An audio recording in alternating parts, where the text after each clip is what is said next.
everyone, and welcome to another episode of If I Knew Then Mom Edition. I'm your host, Maria, and I'm so excited you're here. This podcast is all about real motherhood stories, those that are unfiltered, powerful lessons we wish we would have known before we became moms. Whether it's about healing, identity, or those tiny humans that somehow teach us more about ourselves than we have ever imagined, this space is for it all. Today, I am honored to introduce you an incredible guest, Robyn. Hi, Robyn. Thank you so much for being here today. Hi, Maria. Thank you for having me. So, I would love to know, about your motherhood journey. Yeah, it's a long story. How much time you got? I'm the oldest of four kids. So basically, I've been a mama my whole life, right? Because I've had younger siblings and I'm the oldest of all my cousins. So like I was always the default babysitter. I was in charge of the kids table. Like it was pretty clear from early on that like I was destined to, be a mom. And when I found my husband and we got married and everything, we started trying for a baby before our wedding even. My friends were like, why would you do that? You're gonna be pregnant on your wedding day. That's horrible. And I just had this like feeling it wasn't gonna come easy to me. I have PCOS, polycystic ovary syndrome, and I know that that can cause fertility challenges. So I was like, let's get started right away because most doctors won't even help you until you've been trying for at least a year. So we were like, let's get a move on here. Fast forward, it ended up taking us over 3 years to get pregnant. Ultimately, we had to do IVF, in vitro fertilization.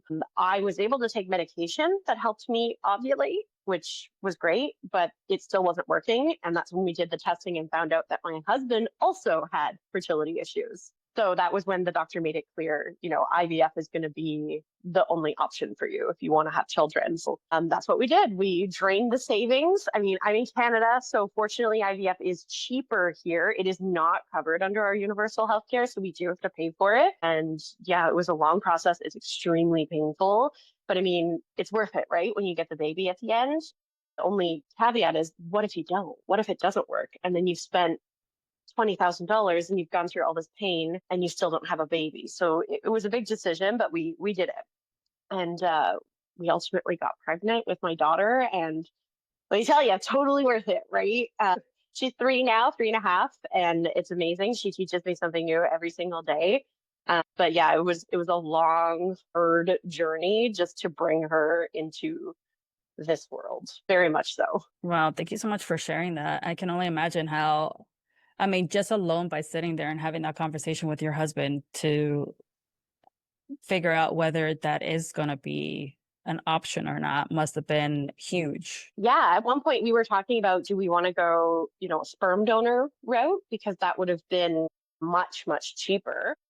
But I know that that is a difficult decision to make, right? And ultimately we decided we wanted to try with our genetic materials first. And if that didn't work, that was going to be our backup plan. And we're lucky that it worked. So we didn't end up having to go down that road. But I mean, that is an option. I think people always assume if you can't have kids, we'll just adopt. That's what people always say, right? But there's so many different options. You could do IUI, IVF, ICSI, there's sperm donor, surrogacy, so many other things that you can try. And I think people don't realize also that adoption is really not that easy to do. Like I know firsthand because my brother's adopted. So I know what that system is like. And we looked into it, and to like adopt locally, not even necessarily a baby, just a child, we were looking at like a 7 to 8 year wait once you got approved and completed the home study. And then we started looking at international adoption, and I was stunned to learn that a lot of countries actually have BMI limits for couples. So they will cap you if you're above a certain weight because they determine that you are too unhealthy to have a child, that you would raise your child in an unhealthy way. And my husband and I are both overweight people. So we were capped out of most of the countries that you would normally go to for international adoption. So our options were just so limited. I don't think people really realize how hard it is. And when they say like, oh, you could just adopt, like way more complicated than that. Wow, that's wild. I did not know that. I mean, I know that the adoption is very complicated because of like it can take up to years, to even like once you get approved, it can take up to years to be even able to do that. And, seeing everything that's going on, you would think that there's a better system especially having so many kids that don't have a loving home. And you would think that, these organizations will be able to give that opportunity. And it's just, wow, like it just mind blew me. And I didn't know that there's so many different ways to actually, because I know like the typical ones, which is the IVF and then the surrogate, and the sperm donors, but I didn't know about the other ones, about the other options. Could you tell us a little bit more about that? Yeah, so where I am in Canada, IUI was covered under Medicare. So we did try that. So that's where they just take your partner's sperm and they inject it into your uterus directly. It's meant to sort of give them like a head start to the egg, and they time it appropriately with your cycle, but it's not as effective as IVF, right? Where they are taking an individual sperm and an individual egg and injecting it directly. That's the ICSI procedure. So obviously that costs way more because you require an embryologist in a lab. And I mean, it's a really fun process because then you get your embryologist calling you every day to let you know how your embryos are doing, which is so much fun, right? Like when you do the egg retrieval, we got 27 eggs. You don't end up with 27 embryos. Not all of them are mature. So then it cuts down to 19. Then they try to fertilize them all. Well, only 12 will fertilize. And then you have to wait and watch them grow to see if they expand into more cells day after day. In the end, we ended up with 9 embryos.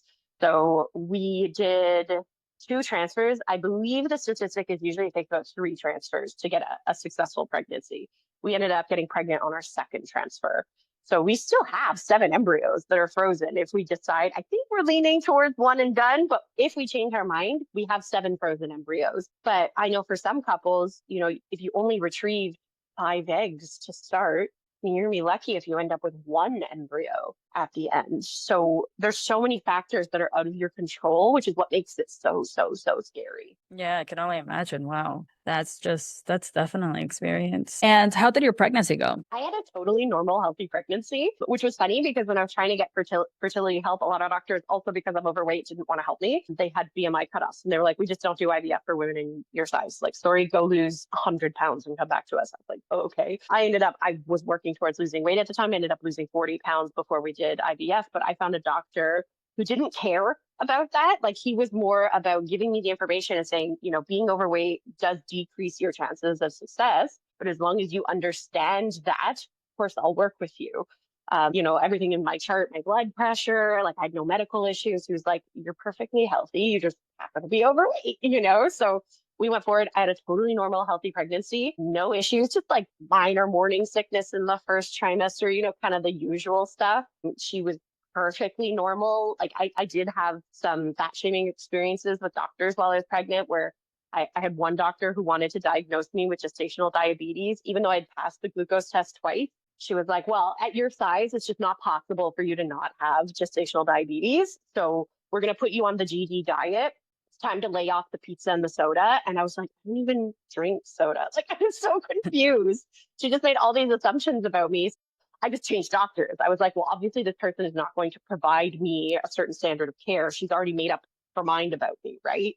So I changed doctors and everything was fine. My baby was normal. I had no issues whatsoever. She was born healthy at 39 weeks plus 1, like whatever. She was just a totally normal, perfect 8-pound baby. Like she's amazing. And she's been amazing since she was born. Like I always tell people, like, I got this perfect unicorn child. And people say, well, you went through enough to bring her here. I think you earned an easy baby.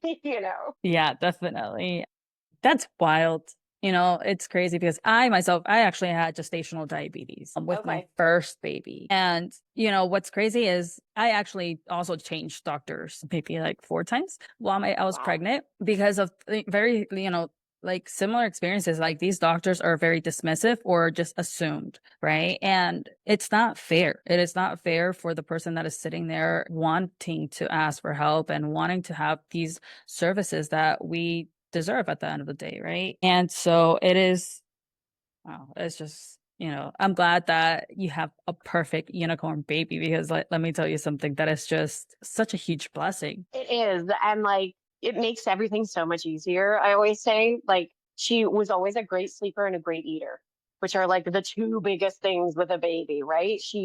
I always tell people, like, she started sleeping through the night at 5 weeks. And people are like, what? That's not possible. And I was like, she would do midnight to 6 a.m. every night, 6 straight hours to me, that's sleeping through the night. Like that was plenty for me, you know? And they're like, well, you should be waking her and feeding her. Like, and I was like, she's gaining weight. She's happy. She's healthy. Why would I wake a sleeping baby? So I refused to do it. And she's fine. Like she's totally normal. Like if your baby's not gaining weight or your doctor's having that conversation, totally different situation, of course. But if they're fine, never wake a sleeping baby. That's my rule. That is very, very true.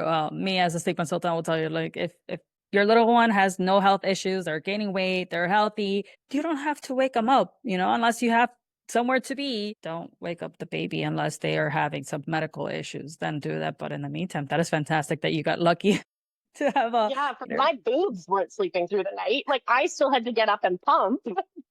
But it's a lot easier when you just have to get up 20 minutes, pump, go right back to sleep. You're not changing or settling a baby, right? So that was fine. I'll take that again. That is amazing. And so tell me, as you became a mom, what are things that you wish you would have known beforehand? I wish I would have been prepared for all the unsolicited advice that I was going to receive. Because let me tell you, as I'm sure you know, everybody has an opinion and their opinion is the right one, and you're doing everything wrong and you need to listen to me. And it's so hard sometimes, especially when you're like freshly postpartum and your hormones are all over the place. You're a new mom. I had my daughter during COVID, like in the middle of a pandemic. So we were very isolated from sort of your traditional way of bringing a child into this world. Like my baby shower was on Zoom. Like it was just a totally different experience. And I wish I would have compared myself less to other mothers. And I'm not just talking about, like the traditional, oh, her life looks perfect on Instagram, but just, her kid started walking before my kid, or her kid is sitting or crawling, or I was just comparing everything. And it was so hard for me to sort of break that cycle. My daughter did have torticollis as an infant. So just, like a tightening of her neck muscle. She had to do a little bit of physio and she was fine. But because of that, her growth motor delays were just a little bit delayed. So she like sat a month later than other babies. She crawled 2 months later than other babies. And she walked a little bit later. And there were so many people who were making me so anxious when she wasn't walking at like 18 months. They're like, well, there's something wrong with her. Like, why isn't she walking? I was like, well, it's a domino effect from the issues she had as an infant. Well, you've got to see a doctor. We did. We've seen 2 different doctors. She did fit, like we did everything. Well, there's something wrong. There's something wrong. And like, that's the worst thing to say to a mom, because trust me, I was already stressed. I was already worried. And it was almost like embarrassing. Like there was something wrong with me. My daughter wasn't walking and that's my fault. But obviously it wasn't. Like my dad used to always remind me, and I love this, I was like, well, the baby book says like she should be walking by now because she's over 18 months. And he was like, she didn't get a copy of the baby book when she was born. Like these are just averages, right? So she's fine. Like now she's 3, she runs, she jumps, she plays. You would never know that she walked a little bit later than other babies, right?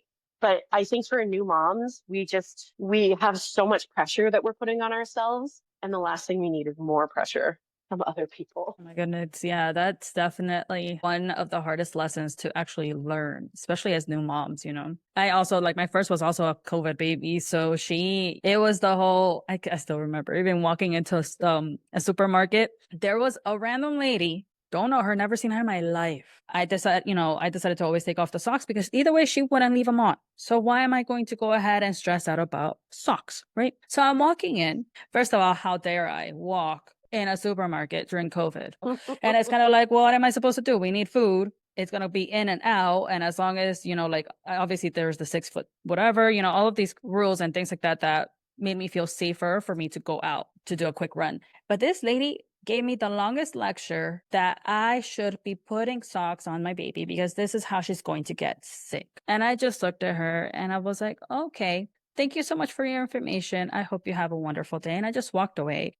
Because at the end of the day, we have like 2 choices, whether to actually get angry and let that eat us alive, or just be like, thumbs up, didn't ask, thanks, bye, because and I've seen like actual shirts, baby shirts that says, but did my mom ask? It's so true. And you know what's interesting? Like I always say to people, I didn't breastfeed. I exclusively pumped. My daughter exclusively drank breast milk until she was 7 months old. So like my doctor's like, sweetheart, you did breastfeed. You just weren't baby on the breast, But I had this, like, I was too embarrassed to pump in public.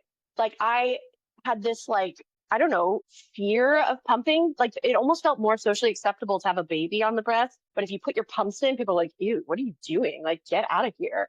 And like I have the really cool pumps that like go in your bra and they're wireless, they're amazing. Love them. But I used to always go and like hide and stuff because I was embarrassed. But like at the end of the day, who cares? Like I'm feeding my child. It's the same as if I was breastfeeding them in public, pumping in public. But it's just, I feel like 90% of the struggles that come with being a mom are just like other people who are in our business. 100%, 100%. Like I, for example, couldn't produce more than 3 ounces, and I had to do half formula and half breast. And if I was lucky to produce enough, and top of that, the baby would have really bad reflux. So something that I was consuming was giving her this type of reflux, this allergy. And I remember that one of the first things that they would like literally just drill in you is like breast is the best, breast is the best. And it's kind of like it gave me such horrible anxiety, and my depression just got worse because of this whole thing of like, what if, everybody's right, everybody's telling me this, everybody, and then once my second baby came along, she also had allergies. And by that point, I was already doing this insane diet because with the first one, with the gestational diabetes, I already had an extremely crazy diet. And then once the baby was diagnosed with some type of allergy, you can't have any dairy, can't have any gluten, can't have any soy, can't have any peanuts, all of these things. So that way it doesn't produce. And even then, she was still having some type of allergy that I decided to stop. And I remember being in a room of mostly lactation specialists, and most of them were like, oh, yeah, don't worry about it. It's okay. Like after she was already like a toddler. And there was one, the way that she looked at me, my husband was next to me, and he didn't really never experience such like, I guess, like vibe or look, like judgment type of look, until he was next to me when she was like, oh, did you breastfeed your kid, like your baby? And I was like, yeah, until 4 months, but I had to stop. And then I had a 3-month-old then. And she was like, are you breastfeeding now? No.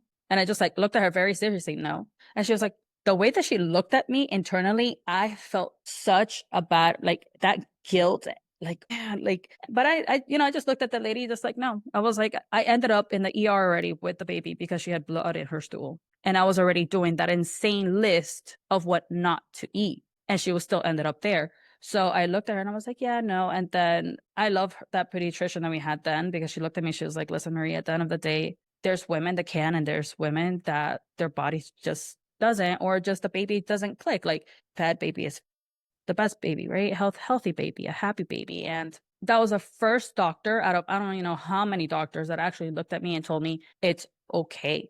And there's so many different journeys of breastfeeding, of feeding the baby, like, and I think a lot of people intentions are to be helpful, but they don't realize what effect can happen with those moms. Well, and especially information is always changing. So I feel like, for, our parents and our grandparents, some of the advice that they want to pass down, they're trying to be helpful.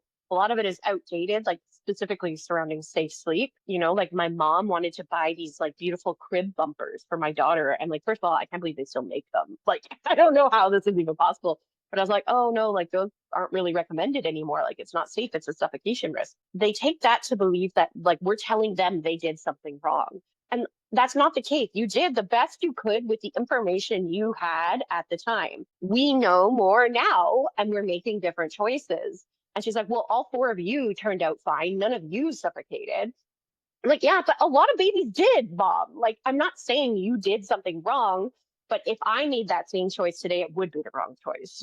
So I feel like it's so easy to get, very, very sensitive about that information because you want to help. And when someone doesn't take your advice, it feels like they're telling you that you're a bad person or something, when that's not the case.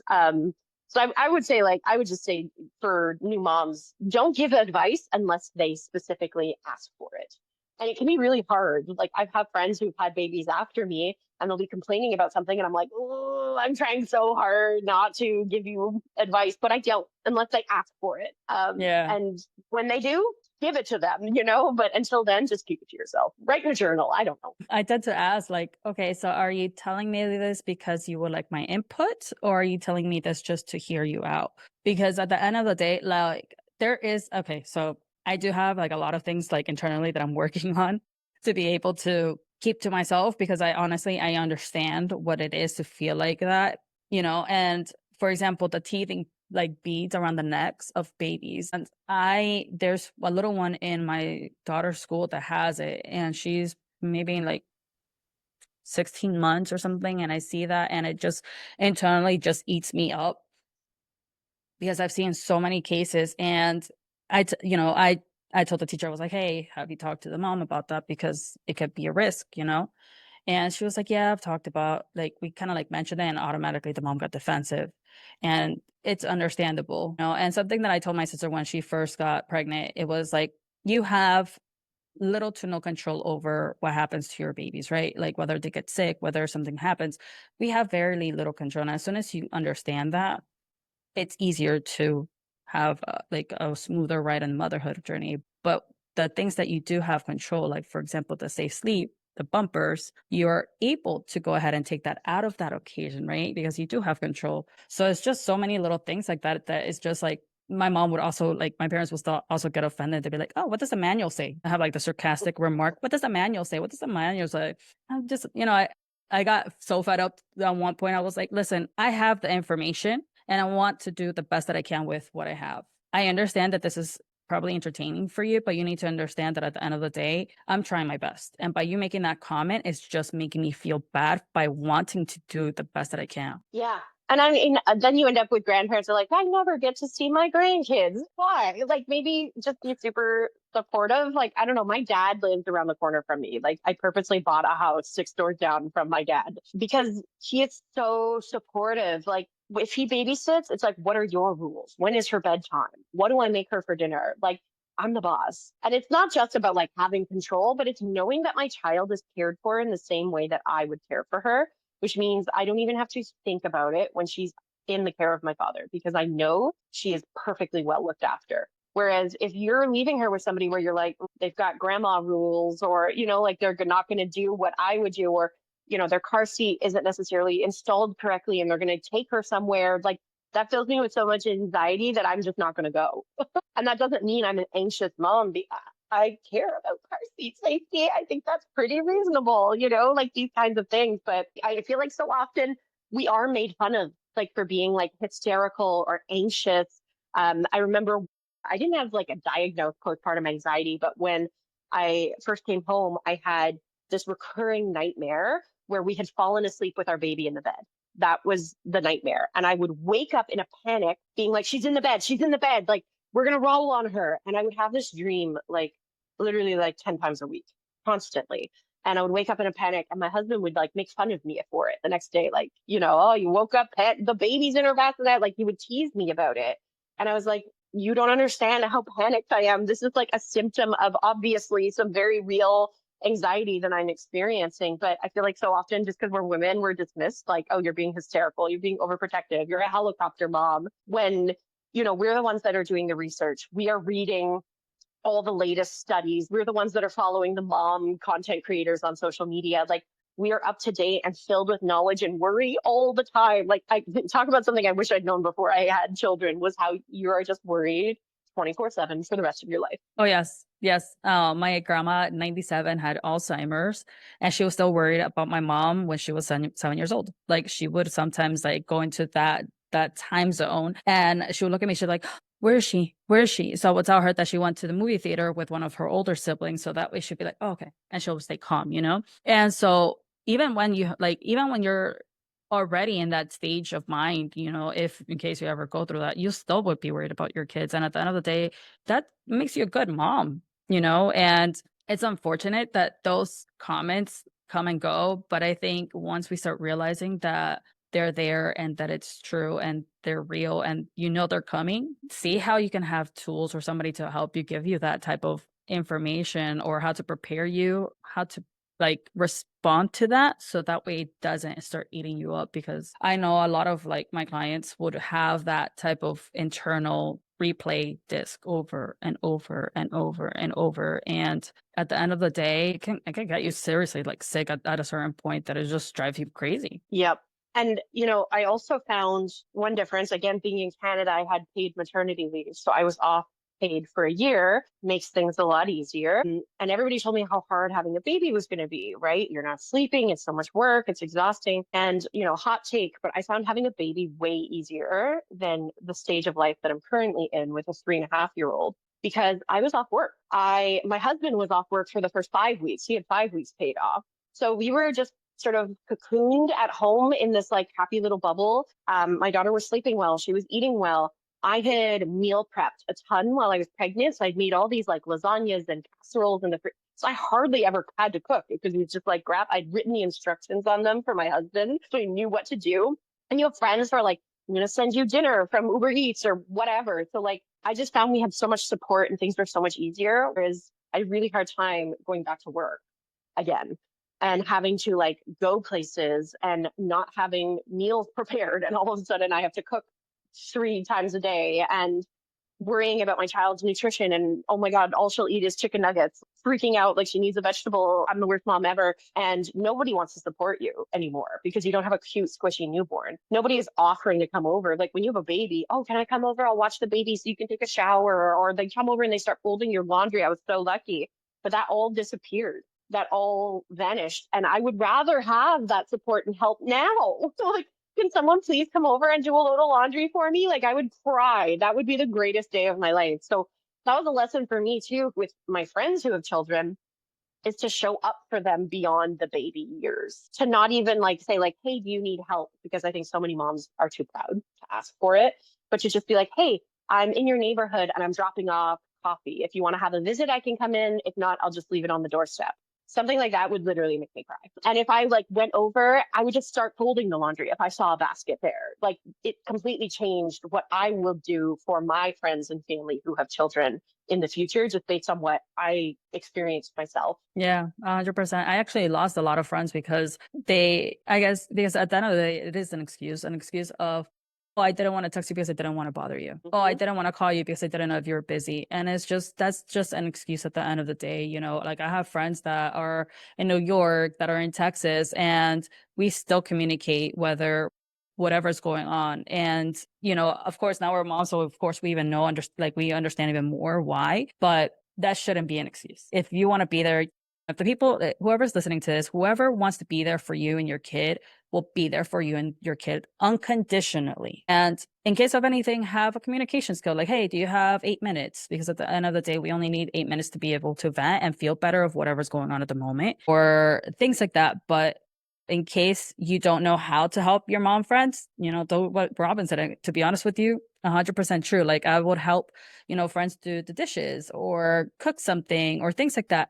Because once you ask, you're giving them the liberty to say no when they know that they need the help because they are either embarrassed or they feel bad or guilty because of what everybody in society tells you that you're supposed to be doing to be the perfect mom. And I say that with that face because at the end of the day, it's just, we're only one person and we can only do so much. And we're already doing so much for us to continuously just have this unrealistic standard. Yeah.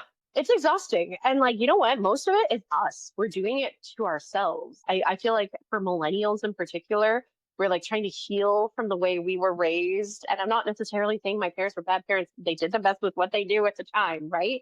And we're trying to like not put our kids alone in a room for time out. We're trying to like help them work through their feelings. And I'll give you the best example of this. My daughter, whenever she's about to have a tantrum or she's having big feelings or whatever, we have this exercise where I tell her to put a hand on her chest and we take 3 deep breaths together.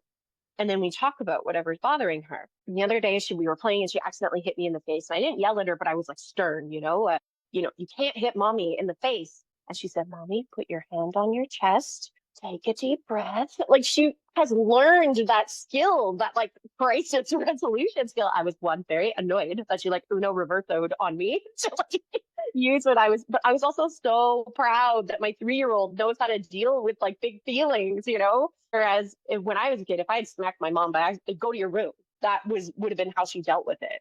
Whereas it didn't have to be this big ordeal. It took 2 seconds to deal with it in the situation, but it's a lot harder to regulate your own emotions. 100%. I think that's what being a mom is somebody like tiny humans actually teaching you things that you didn't even think that were triggers for you. And we do like the candles, like blow the candles. And there's times that my 4-year-old tells me like, I don't want to do that. I don't want to breathe right now. I don't want to breathe. So we're like, okay, so we start giving her options, right? Because she has that type of personality that she not only wants control, but she needs to like have options, right? And she'll straight up tell you, I don't want to breathe.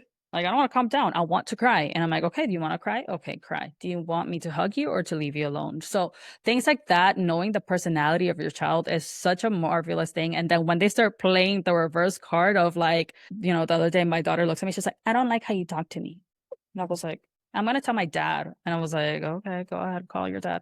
I can call him for you. Like, it's okay. Like, if that's your threat, it's okay. Like, but it's pretty, like motherhood is just pretty interesting. And it's just wonderful to be able to see our little ones and how much they learn from us, and they see everything, they hear everything. And even if they're playing under, even if there's a screen on, I can guarantee you these kids are still listening. So every single opportunity in life is a learning opportunity. Like, it doesn't necessarily have to be like, now I am teaching my child some sort of lesson. That teaching never stops. Like, if they're awake and with you, there's a lesson being taught.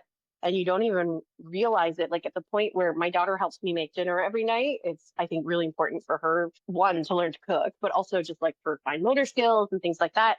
But she knows the routine. And like, she doesn't know how to tell time, but around 4:35 every day, she's like, can I help you cook? Like, she knows that it's time, which is really cool. I don't know. It's fun to see what you're doing start working. And I feel like that really only starts happening around 3, where you really start to see all your hard work coming to fruition. oh my goodness, that is so true. But the funny thing is, yesterday I was doing laundry and my little one, she goes and I hear her doing something. So I stop putting in the laundry and I run into the bathroom to see what she was doing. And when I see her, she's grabbing her stool. And I was like, okay. So I grabbed the stool. I'm like, what are you doing? No, we have to put it in. And she was like, no, yeah, Ben, Ben. So she goes and grabs my hand, pulls me towards in front of the washer machine. And she was like, she points down on the like floor, like, here, put that here, put the stool here. So I put it there because she wanted to help me do the laundry. So it was so cute because I was like, that is my oldest doesn't have that personality. I know I have already come to realization that she's not going to be my biggest helper when it comes to tidying up and cleaning, and that she's going to be my helper of like, hey, let me do the mess, let's cook. But who's going to clean everything? She's going to probably look at her sister and be like, she's going to be cleaning so it's going to be pretty interesting dynamic, but it's just really fantastic to actually really, like you said, it's magical. It really is. Yeah. And I will say that there are so many things that are magical that I didn't think would be magical. I'm so used to having friends who like complain about like all the artwork that gets brought home from daycare every day. And like, what are we going to do with all this crap? Or being like, ugh, I have to rush home from work to take my kid trick or treating on Halloween and it's so stressful. And for me, I never throw any artwork away, because when I was deep in the thick of infertility and didn't know if I would ever have children, like, I dreamed of having that childhood artwork on my wall. I dreamed of taking my daughter trick or treating. Like, at her first birthday, when everyone was singing happy birthday, I couldn't sing along because I was going to cry if I did, because I didn't know if I would ever get to sing happy birthday to my child. So I have this appreciation, I think, for those little moments that not every mom does, that I think we could all have, because it really is a miracle that your child exists, that that specific child is your child. And it's so, I know it's tons of artwork. You don't have to keep it all. I'm not saying that, but I think it's just take a second to reframe a little bit and really appreciate those things, because imagine if you didn't have them. Imagine if you didn't have like those little fingerprints on your windows and your stainless steel appliances. That would be devastating. That would be heartbreaking. I know one day when she grows up and moves out, I'm going to miss all the toys in my living room. So I'm trying to appreciate the chaos now while I still have it. Definitely. I mean, if there is any mom right out there that needs help with this, like, I'm more than happy to help you out, because even though I did not have, a difficult pregnancy or even having a hard time being able to get pregnant, I have taught myself how to enjoy that, right? Because it is hard. It is hard because at the end of the day, it's like anything in the world, like if you just automatically got whatever you wish for, like this in a second, without working for it, most of the time we don't really appreciate it. And that's human nature, right? And it's not saying that obviously as moms, we don't appreciate things and things like that, but we just get easily triggered and annoyed and things like that. And it's because we don't have the right tools to be able to manage these things, right? Because we either have the option when you're having a toddler melting down, whether to get really angry and also throw an adult tantrum, or just sit next to them and just understand that you're not going to have this for the rest of your life. They're going to grow, hopefully they're going to grow up and they're gonna, be able to be their own adult, and you won't hear that again until if they decide to have kids. So it's just kind of like this beautiful journey of like life and what brings to you and what are the challenges and all that. Yes, there is a lot of artwork, a lot. So we do have like two frames on the wall, so that way we can like, display them. And my husband and I, like, we're in the art world, and so we display their artwork and we show it to everybody and make sure that they know that we show it off to because we want to be able to encourage that. But yes, there's a lot of times that you don't know what to do with all the artwork. I still don't, like, I feel bad for throwing it away. And it's just like, I know that there's cute little albums that you can make to have that remembering. And I told myself that once my girls like learn how to like start drawing their first like character that they're obsessed with, oh, I'm totally tattooing that. Oh, I love that. I Totally love tattooing. that. That's such a cool idea. Made this like little file folder, and each section is for a different age. So I keep a couple items that she's made for each age, so that she has, two or three things from when she was 2, 3, 4, like all the way through. I think that's a cool way to do it because it doesn't take up a ton of room. I can just keep it in my filing cabinet in my office. And you get to keep a little bit from each age, which is really, really cool. I love that. I love it because my mom did something similar, kind of like she's like stapled everything and she was like, oh, kindergarten. And then, yeah, she's like, that teacher was not nice. And I was like, she has stories for days. But yeah, so I want like the audience to know what is it that you do. And if I believe that you also have a freebie or information for the audience. Yeah, so I'm a podcast producer. So I used to work in radio, actually. Remember radio? Your parents used to listen to it. But I was a radio producer for years and years and years, over 10 years. And then after I had my daughter, I started producing podcasts. So that's mainly what I do. I can work with people remotely to produce your podcast, which is great. So you can be anywhere in the whole world. And I can, book guests for you, write scripts, do the editing, which is something people really don't like doing. So I can handle that, and the SEO for your podcast. Because once you hit record and publish, if you want people to find it, that's important too. So I have a website. You go to robynflynn.com, Robyn with a Y. And I even have a free guide on how to start your own podcast. So I give you recommendations for equipment, starter microphones, phones, software you can use to record and edit, things like that. So it's a great way to start a podcast if you're interested. And, if you want my help, I can totally work with you as well. Awesome. Thank you so much, Robyn, for being here with us today. My pleasure. Thank you for having me. Well, if this resonates with you and you like what you heard, please go ahead and give it a like, follow, and share this podcast with any fellow mom. And if you have a story to share, a lesson, a laugh, or a moment that has changed everything, send me a message and I would love to have you as my next guest. Bye.